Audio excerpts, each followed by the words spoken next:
It started with a typo. At least, that's what he thought. He was at work, half paying attention, scrolling through his browser history to find a page he had opened the night before. A few normal entries, news sites, research tabs, a map. Then one search made him stop. How long does concrete take to set around a body? He stared at it for a few seconds, read it again. His expression changed. He definitely hadn't typed that, not as a joke, not by accident, not ever. He checked the timestamp, 2:13 a.m. He had been asleep at 2:13 a.m. He was sure of it. For a moment, he tried to explain it away.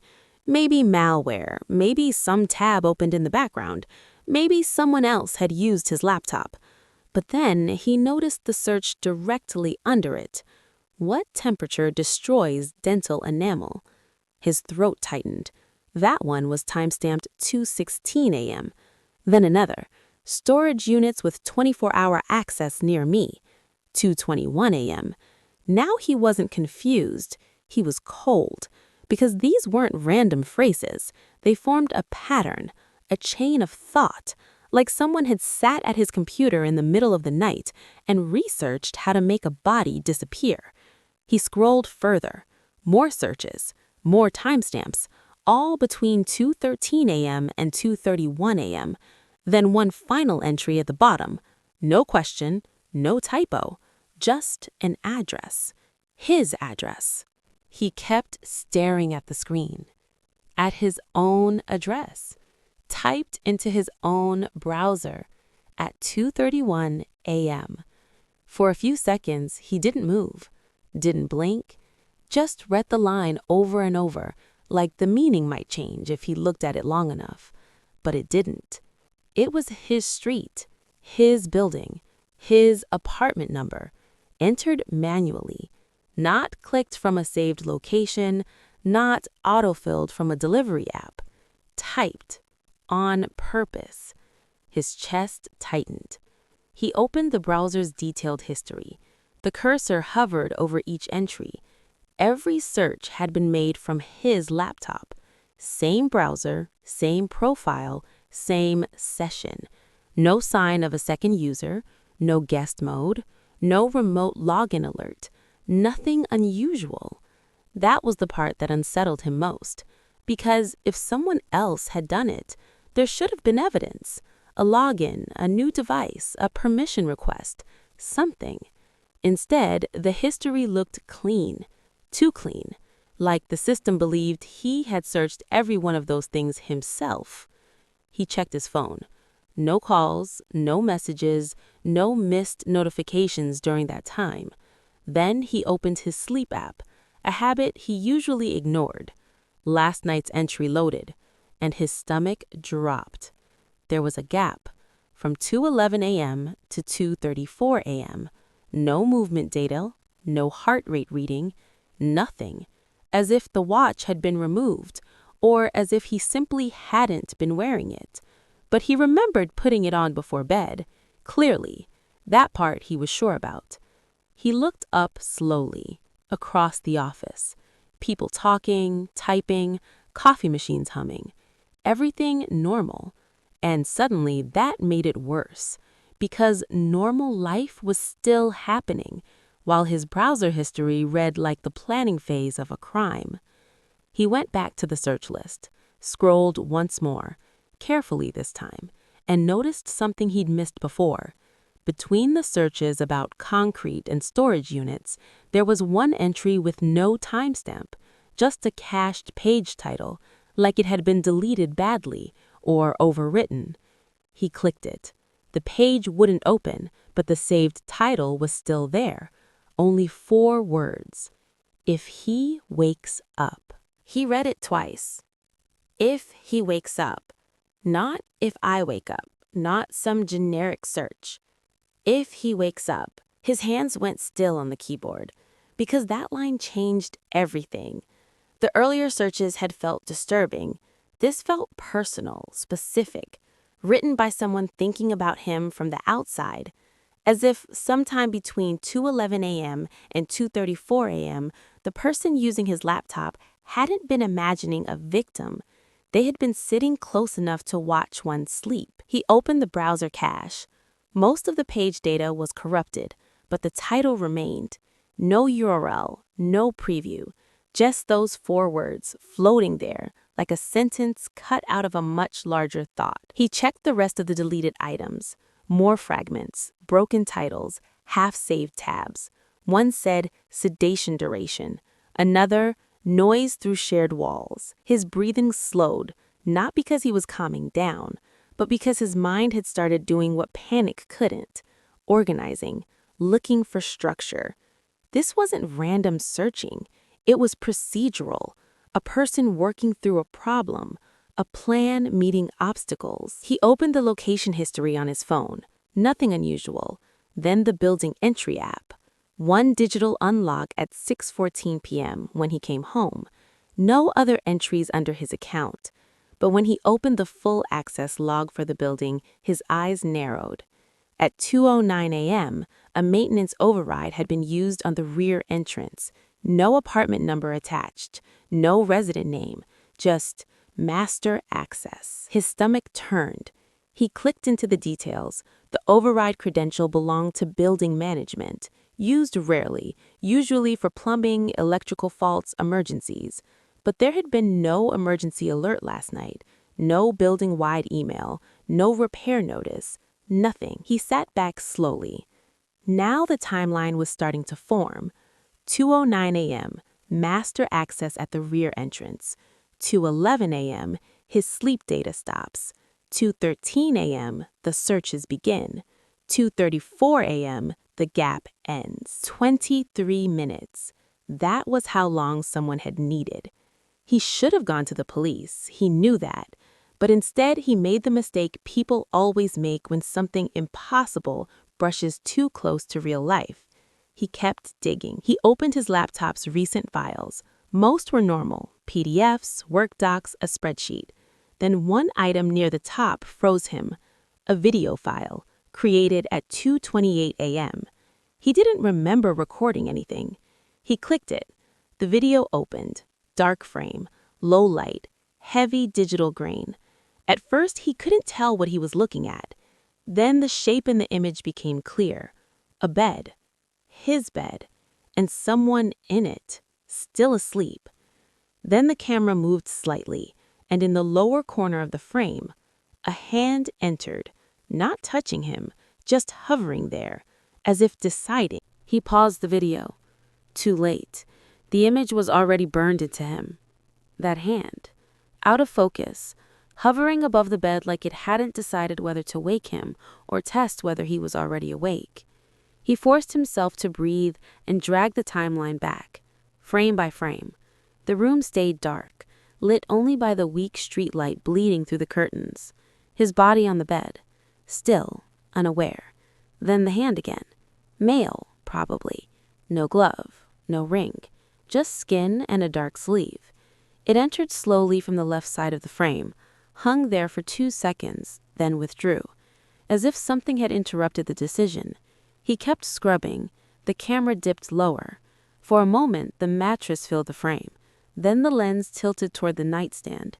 His watch was there, not on his wrist, lying face down beside the bed. His throat tightened. So that explained the gap in the sleep data. Someone had taken it off, carefully, without waking him. He rewound again. This time he noticed the audio. Very faint, almost nothing, but not silence. Fabric shifting, a quiet exhale. Then, somewhere farther back in the room, a soft mechanical click. He turned the volume up, played it again. Click. Not from the laptop, not from the door.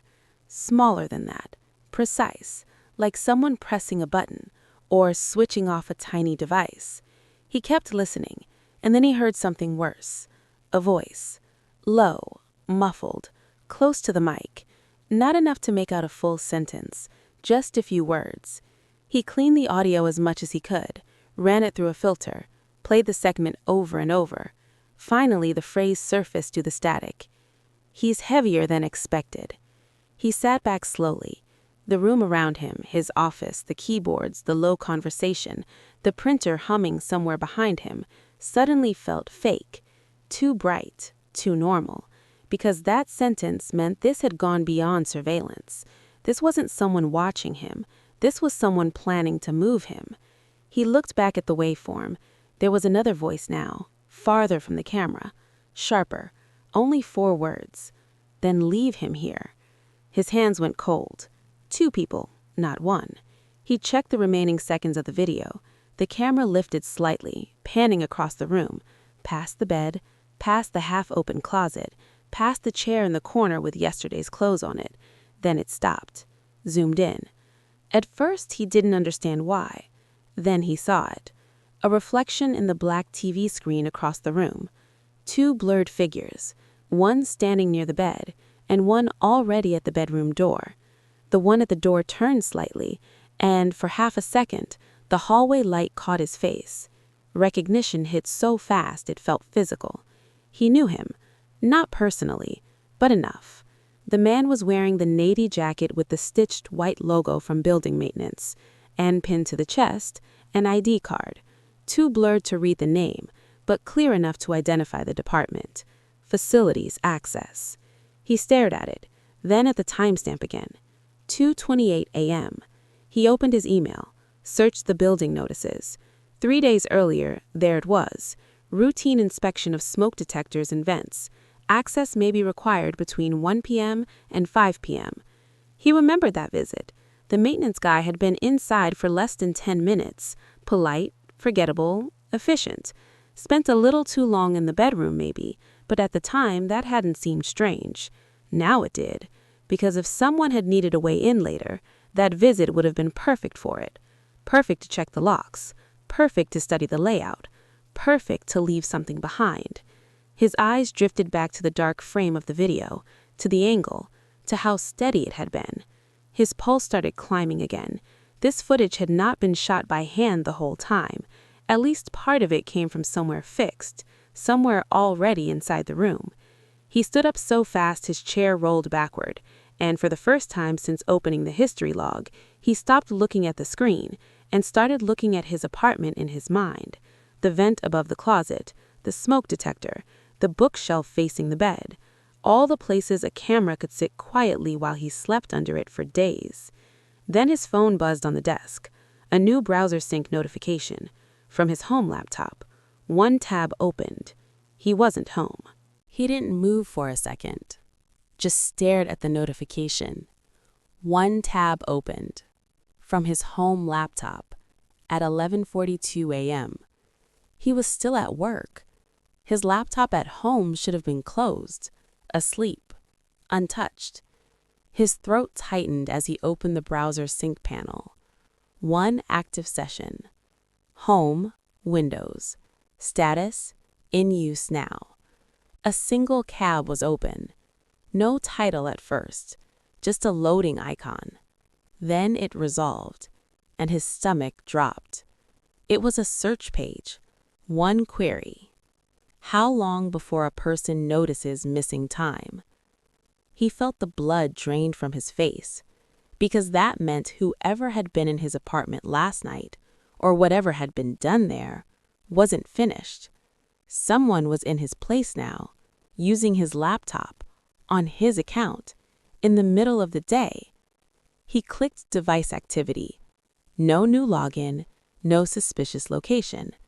The session was authenticated through his saved credentials, like the system still believed it was him. That was the detail that scared him most, not the search itself, the familiarity, the ease. Like this person didn't need to break in anymore. They already belonged inside his digital life. He grabbed his keys and left work without saying much. The drive back felt unreal. Every red light too long, every normal person on the road offensive somehow. By the time he reached his building, his thoughts had sharpened into something colder. Not panic now. Sequence. Entry points. Cameras. Logs. Proof. He checked the lobby on the way in. The daytime receptionist wasn't there, just the security monitor wall behind the desk and an envelope taped to the counter. His apartment number was written on the front. His hands went still. He picked it up. No stamp, no name, just the number. Inside was a single keycard, plain white, unlabeled, and one folded strip of paper. He opened it. 5 words. In case you sleep again. For a moment, he couldn't feel his hands. Then, he looked up at the security monitors. Most were cycling normally. Lobby, garage, rear entrance, elevator. But one feed was black. His floor. He went very still, because suddenly the timeline made sense in a new way. The searches, the missing sleep data, the video, the maintenance access. This wasn't random violence.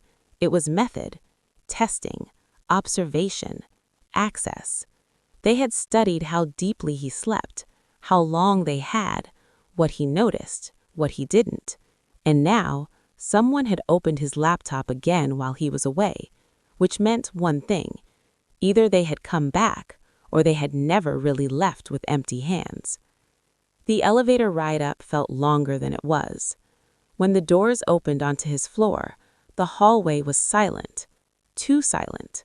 No cleaning cart, no maintenance noise, no voices from other apartments. He saw his door at the far end, closed, locked, looking completely normal, and that made it worse. He approached slowly, listening. Nothing. Then, when he was only a few steps away, he noticed a thin line of light under the door. His apartment lights were on. He never left them on in daylight. His pulse hammered. He unlocked the door, pushed it open. The living room was empty. No movement, no sound. But his laptop was open on the table, screen glowing, waiting. And from where he stood in the doorway to his apartment, he could already see the search bar. A new query was typed into it, not submitted yet, just waiting there, as if someone had stepped away mid-thought. He walked closer, read it, and felt something inside him drop cleanly into place. The unfinished search said, "What does he remember so far?" He stood over the laptop and read the line again. What does he remember so far? Not what do I remember? Not a saved draft. Not autofill. A question written about him by someone still thinking in the third person. He didn't touch the keyboard, didn't sit down. He just listened. The apartment felt wrong in the way a room feels wrong when another person has only just left it. Air disturbed, silence arranged too carefully. His eyes moved across the living room. Nothing obvious. No forced drawer, no broken lock, no overturned furniture. But the normality was too precise now, too maintained. That meant they expected him to doubt himself before he doubted the room. He pulled out his phone and opened the voice recorder. Then the camera. Then, finally, he started moving. Not fast, methodically. He filmed the open laptop, the search bar, the time, the room. On the coffee table, a glass had been moved 2 inches to the left. Near the hallway, the rug edge was folded under itself. Small things, but wrong things. He stepped into the bedroom, stopped. The bed had been remade, not neatly, accurately, exactly the way he usually made it. That scared him more than a mess would have, because it meant they weren't just entering his apartment, they were rehearsing him. He looked up at the smoke detector, then the vent above the closet, then the bookshelf across from the bed. He dragged a chair over and checked the detector first. Nothing. The vent next. Dust, screws, darkness. Then the bookshelf. 3rd shelf down, pushed behind a row of paperbacks, his fingers touched plastic. Small, smooth, warm. He pulled it out. a compact camera module no bigger than a matchbox attached to a battery pack with black tape. His throat tightened. There it was. Real. Not memory loss, not paranoia, not stress. He turned it over. On the underside was a white sticker with tiny printed inventory text, a partial code, and under that, almost worn off, FAC-12. Facilities. He took a photo of it, then another. Then he heard it. A soft sound from the living room. Not loud, just the tiniest click. A laptop key. He froze. Every muscle in his body locked. Slowly, carefully, he stepped back into the hallway and looked toward the table. The laptop screen was still on, but now there was text in the search box he hadn't seen before. The unfinished query was gone. In its place were 3 new words appearing one at a time. He watched the last letter land. Turn around slowly. His mouth went dry. He didn't move. The cursor blinked once. Then a second line appeared underneath, typed in real time. Good, you remember this part. Something inside him went cold and quiet, because that sentence meant this had happened before.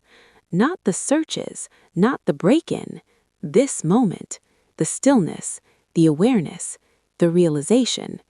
He tried to force his mind backward through the missing stretch between 2:11 a.m. and 2:34 a.m. Nothing at first. Then fragments. A chemical smell. His watch unclasping. A hand over his mouth, not violent, just firm. A voice close to his ear saying, "Stay asleep." And another one farther back. "If he wakes up, start over." He nearly lost balance. Start over. Not leave, not run. Start over. His eyes drifted to the white key card still in his jacket pocket. In case you sleep again. Not a threat, a tool. His gaze moved back to the laptop. More text appeared. You always get this far. Then, check the bathroom mirror. He should have left, called the police from the hallway, run downstairs and never come back alone. Instead, he walked to the bathroom like someone following a path worn into him by repetition. The mirror looked normal for 1 second. Then he angled his phone's flashlight along the glass. A faint message surfaced in oily streaks, invisible head-on. Words written and wiped, but not wiped enough. Don't drink from the glass. His breathing stopped. He turned slowly toward the living room, toward the glass on the coffee table that had been moved 2 inches left, and in the same instant, the final memory came back. Last night, half awake, dry mouth, standing in the kitchen light, drinking water, then a hand on his shoulder, then darkness again. He understood everything too late, the missing time, the tests, the repeated searches, the rehearsed room. They hadn't been planning how to kill him. They were measuring how much of the process he remembered after each attempt. The searches weren't preparation. They were documentation, iterations, behavior notes. He rushed back to the laptop, hands shaking now. On the screen, one final line had appeared. Next time, leave before you read this. Then, the browser history panel opened on its own. A new entry stamped 11:58. He stared at it. The search read, "How many resets before memory fails completely?" And just beneath it, another entry appeared with the same timestamp. No question this time, just a note. Subject improving. The cursor blinked, then stopped. The apartment fell silent again. And standing there, with the hidden camera in his hand, the message on the mirror behind him, and whole pieces of last night still missing, he finally understood the worst part. This was not the first time he had found out. It was just the first time he'd remembered enough to know it.